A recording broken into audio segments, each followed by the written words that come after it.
I'm doing the numerology for November 1st, 2024. If you add all those numbers together, you get the number 11, and you can add the 1 and the 1 together to get the number 2.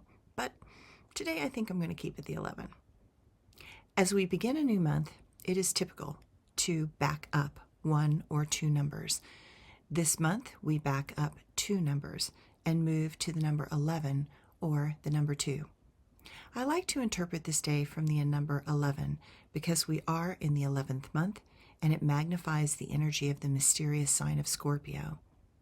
Add to that, today is a new moon, and I believe the number 11 heralds a shift from the density and chaos into the potential of the transformation of the human spirit. The number 11 holds the ideals of the Aquarian age. It moves forward rather than back.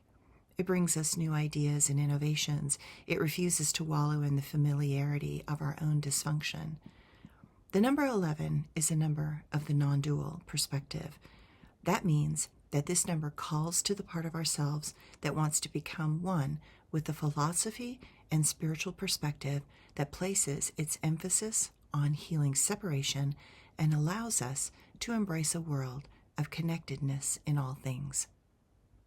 Today, we feel supported and encouraged to examine what our reality would look like beyond all this toxic, dualistic thinking. It allows us to see that the illusions of the self and others, right and wrong, good and bad, black and white, are false because we are all an intrinsic part of a unified whole.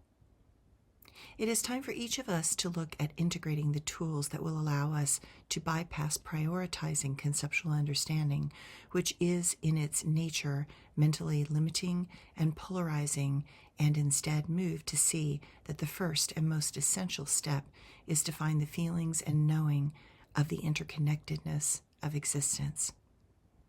Only from that place and lens of understanding will we finally begin to make choices that serve not just ourselves, but the world and all that live in it.